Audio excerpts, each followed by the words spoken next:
me forever on fire. Blackmail ಮಾಡಿ ಮದುವೆಯಾಗಿ ಕಿರುಕುಳ ಕೊಟ್ಟಿರುವಂತ ಆರೋಪ ಕೇಳಿಬಂದಿದೆ. ಸೀರಿಯಲ್ ಹಿರಿಯ ನಟಿ ವಿರುದ್ಧ ಎಫ್ಐಆರ್ ಕೂಡ ದಾಖಲಾಗಿದೆ. ವಿದ್ಯಾರಣ್ಯಪುರ ಠಾಣೆಗೆ ದೂರು ಕೊಟ್ಟಿದ್ದಾರೆ ನಿರ್ದೇಶಕ ಹರ್ಷವರ್ಧನ್ ಅವರು.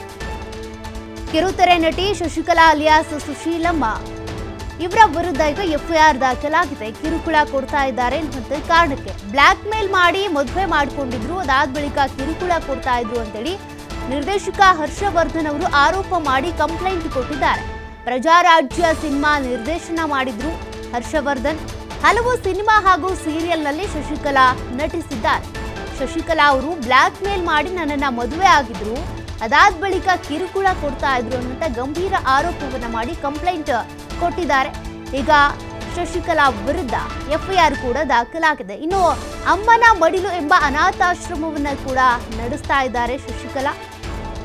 ಹರ್ಷವರ್ಧನ್ ಅವರು ಪ್ರಜಾರಾಜ್ಯ ಅನ್ನುವಂಥ ಸಿನಿಮಾದ ನಿರ್ದೇಶಕರಾಗಿ ಕೆಲಸ ಮಾಡಿದ್ರು. ಇನ್ನೂ ಅನೇಕ ಸಿನಿಮಾಗಳನ್ನ ಕೂಡ ಮಾಡ್ತಿದ್ದಾರೆ. ಬಟ್ ಶಶಿಕಲಾ ಅನ್ನುವಂಥವ್ರು ಏನಿದ್ದಾರೆ ಅವರು ಈ ರೀತಿಯಾಗಿ ಬ್ಲ್ಯಾಕ್ ಮೇಲ್ ಮಾಡಿ ನನ್ನನ್ನು ಮದುವೆ ಆಗಿದ್ರು, ಅದಾದ ಬಳಿಕ ಕಿರುಕುಳ ಕೊಡ್ತಾ ಇದ್ದಾರೆ ಅಂತ ಹರ್ಷವರ್ಧನ್ ಅವರು ಶಶಿಕಲಾ ಅವರ ವಿರುದ್ಧ ಕಂಪ್ಲೇಂಟ್ ಕೊಟ್ಟಿದ್ದಾರೆ. ಈಗ ನಟಿ ಶಶಿಕಲಾ ಅವರ ವಿರುದ್ಧ ಎಫ್ಐಆರ್ ಕೂಡ ದಾಖಲಾಗಿದೆ. ಅಮ್ಮನ ಮಡಿಲು ಅನ್ನುವಂಥ ಒಂದು ಅನಾಥಾಶ್ರಮವನ್ನು ಕೂಡ ನಿರ್ವಹಣೆ ಮಾಡ್ತಾ ಇದ್ದಾರೆ ಶಶಿಕಲಾ ಅವರು. ಅವರ ವಿರುದ್ಧ ಕೇಳಿಬಂದಿರುವಂಥ ಗಂಭೀರ ಆರೋಪ ಇದು.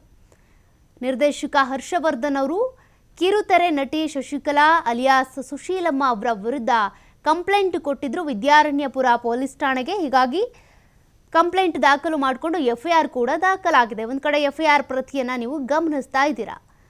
ನನಗೆ ಕಿರುಕುಳ ಕೊಡ್ತಾ ಇದ್ದಾರೆ ಅಂತ, ಮದುವೆ ಆಗಿದ್ದೇ ಬ್ಲ್ಯಾಕ್ ಮೇಲ್ ಮಾಡಿ ಅದಾದ ಬಳಿಕ ಕಿರುಕುಳ ಕೂಡ ಕೊಡ್ತಾ ಇದ್ದಾರೆ ಅಂತೇಳಿ ಶಶಿಕಲಾ ವಿರುದ್ಧ ಕಂಪ್ಲೇಂಟ್ ದಾಖಲಾಗಿರೋದು. ಹಾಗಾದರೆ ಎಫ್ಐಆರ್ನಲ್ಲಿ ಏನೇನು ಉಲ್ಲೇಖ ಆಗಿದೆ ಅಂತ ನೋಡ್ತಾ ಹೋಗೋದಾದರೆ 2020ರಲ್ಲಿ ನಿರ್ದೇಶಕರಾಗಿ ಹೊಸ ಸಿನಿಮಾದ ಶೂಟಿಂಗ್ ಶುರುವಾಗಿತ್ತಂತೆ. ಹರ್ಷವರ್ಧನ್ ಅವರು ಈ ಶೂಟಿಂಗನ್ನು ಶುರು ಮಾಡಿರ್ತಾರೆ. 2021ರ ಮಾರ್ಚ್ನಲ್ಲಿ ಶೂಟಿಂಗ್ಗೆ ಅಂತ ಹೊಸ ಕಲಾವಿದೆಯಾಗಿ ಶಶಿಕಲಾ ಅವರು ಬಂದಿದ್ರು ಇವರ ಚಿತ್ರಕ್ಕೆ. ಆಗ ಹರ್ಷವರ್ಧನ್ ಅವರ ನಂಬರನ್ನು ಪಡ್ಕೊಂಡಿದ್ರಂತೆ ಶಶಿಕಲಾ.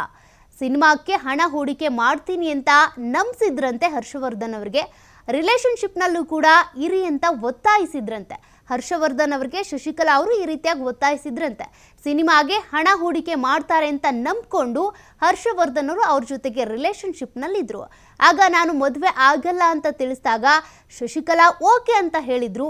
ನಾನು ಮದುವೆ ಆಗೋದಿಲ್ಲ ಅಂತ ಹೇಳಿದೆ ಅವರಿಗೆ, ಹಾಗೂ ಅವರು ಓಕೆ ಅಂತ ಹೇಳಿದರು. ಬಟ್ ಕೆಲ ದಿನಗಳ ನಂತರ ಮದುವೆ ಆಗಲೇಬೇಕು ಅಂತ ಬಲವಂತ ಮಾಡಿದ್ರಂತೆ, ಬ್ಲ್ಯಾಕ್ ಮೇಲ್ ಮಾಡ್ತಾ ಇದ್ರಂತೆ ಶಶಿಕಲಾ. ಹರ್ಷವರ್ಧನ್ ಮದುವೆ ಆಗಲ್ಲ ಅಂತ ಅಂದಾಗ ಕಾಲ್ ರೆಕಾರ್ಡನ್ನು ಇಟ್ಕೊಂಡು ಬೆದರಿಕೆ ಆರೋಪ ಕೂಡ ಬಂದಿದೆ. ಬೆದರಿಕೆ ಹಾಕ್ತಾ ಇದ್ರಂತೆ, ಮದುವೆ ಆಗಲೇಬೇಕು, ಆಗಿಲ್ಲ ಅಂತಂದರೆ ಈ ಕಾಲ್ ರೆಕಾರ್ಡನ್ನು ಬೇರೆಯವ್ರಿಗೆ ತೋರಿಸ್ತೀನಿ ಅಥವಾ ಬಹಿರಂಗ ಪಡಿಸ್ತೀನಿ ಅಂತ. ಮದುವೆ ಆಗಲ್ಲ ಅಂದಾಗ ಕಚೇರಿಗೆ ಬಂದು ಹಲ್ಲೆ ಕೂಡ ಮಾಡಿದ್ರಂತೆ ಹರ್ಷವರ್ಧನ್ ಮೇಲೆ. ಹೀಗಾಗಿನೇ ಅವರು ದೂರು ಕೊಟ್ಟಿದ್ದು. ಅನ್ನಪೂರ್ಣೇಶ್ವರಿ ನಗರ ಪೊಲೀಸ್ ಠಾಣೆಯಲ್ಲಿ ಶಶಿಕಲಾ ವಿರುದ್ಧ ದೂರನ್ನು ಕೊಟ್ಟಿದ್ರಂತೆ ಆ ಸಂದರ್ಭದಲ್ಲಿ. ಆದರೆ 2022ರಲ್ಲಿ ನನ್ನ ವಿರುದ್ಧ ಸುಳ್ಳು ದೂರನ್ನು ಕೊಟ್ಟು ನನ್ನ ಜೈಲಿಗೆ ಕಳಿಸಿದ್ರು. ಜೈಲಿನಿಂದ ಹೊರ ಬಂದ ನಂತರ ನಿರ್ಮಾಪಕರು ಸಿನಿಮಾ ಮಾಡೋದಕ್ಕೆ ಬಿಡಲಿಲ್ಲ. ಕೆರಿಯರ್ ಹಾಳಾಗುತ್ತೆ ಅಂತ ಈಕೆಯ ಮದುವೆ ಆಗುವಂತೆ ಸಲಹೆ ಕೊಟ್ಟಿದ್ರು ನನಗೆ. 2022ರ ಮಾರ್ಚ್ 5ರಲ್ಲಿ ಶಶಿಕಲಾ ಜೊತೆ ನಾನು ಮದುವೆ ಆದೆ. ಇನ್ನೇನು ಮಾಡೋದು ಅನಿವಾರ್ಯ ಅಂತೇಳಿ ಈ ರೀತಿ ಬ್ಲ್ಯಾಕ್ ಮೇಲ್ ಮಾಡೋದ್ರಿಂದ ತಪ್ಪಿಸ್ಕೊಳ್ಬೇಕು ಅನ್ನುವಂಥ ಕಾರಣಕ್ಕೆ ಮದುವೆ ಆದೆ. ಹರ್ಷವರ್ಧನ್ ಅವ್ರ ಮದುವೆ ಆದ ನಂತರ ಮನೆಗೆ ನಿರ್ಮಾಪಕರು ಸೇರಿದಂತೆ ಹಲವು ಜನರು ಬರ್ತಾ ಇದ್ರಂತೆ. ನಾನು ಪ್ರಶ್ನೆ ಮಾಡಿದಾಗ ಮತ್ತೊಮ್ಮೆ ಜೈಲಿಗೆ ಕಳಿಸೋದಾಗಿ ಬೆದರಿಕೆ ಹಾಕ್ತಾ ಇದ್ರಂತೆ.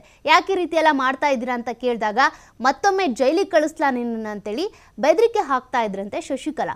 ಬೇರೆಯವರ ಜೊತೆ ನನ್ನ ಮನೆಯಿಂದ ಹೊರ ಇರುವಂತೆ ಹೇಳ್ತಾ ಇದ್ರು ಶಶಿಕಲಾ ಅಂತೇಳಿ ಕೂಡ ಈ ಎಫ್ಐಆರ್ನಲ್ಲಿ ಉಲ್ಲೇಖ ಆಗಿದೆ. 2024 ಆಗಸ್ಟ್ನಲ್ಲಿ ಜಗಳ ಮಾಡಿಕೊಂಡು ಮನೆಯಿಂದ ಹೊರ ಹಾಕಿದ್ರಂತೆ ಶಶಿಕಲಾ ಇವರನ್ನ, ಹರ್ಷವರ್ಧನ್ ಅವ್ರನ್ನ. ಆಕೆ ದೂರ ಬಂದರೂ ಕೂಡ ಬೆದರಿಕೆ ಹಾಕ್ತಾ ಇದ್ಲು, ಮಾನಸಿಕವಾಗಿ ಕಿರುಕುಳ ಕೊಡ್ತಾ ಇದ್ರು ಅಂತೇಳಿ ದೂರಿನಲ್ಲಿ ಉಲ್ಲೇಖ ಆಗಿದೆ. ಅಲ್ಲದೆ ಬ್ಲ್ಯಾಕ್ ಮೇಲ್ ಮಾಡ್ತಾ ಇದ್ರಂತೆ. ವಿದ್ಯಾರಣ್ಯಪುರ ಪೊಲೀಸರಿಗೆ ಕೊಟ್ಟಿರುವಂಥ ದೂರಿನಲ್ಲಿ ಇವೆಲ್ಲ ಅಂಶಗಳು ಕೂಡ ಉಲ್ಲೇಖ ಆಗಿದೆ. ಈ ಅಂಶಗಳನ್ನೇ ಆಧಾರವಾಗಿ ಇಟ್ಕೊಂಡು ಈಗ ಶಶಿಕಲಾ ಅವರ ವಿರುದ್ಧ ಎಫ್ಐಆರ್ ಕೂಡ ದಾಖಲಾಗಿದೆ. ಎಫ್ಐಆರ್ ಪ್ರತಿಯಲ್ಲಿರುವಂಥ ಅಂಶಗಳು ಇವು. ಯಾವ ರೀತಿಯಾಗಿ ಮದುವೆ ಆಯಿತು, ಹೇಗೆ ಕಿರುಕುಳ ಕೊಡ್ತಾ ಇದ್ರು ಅಂತ.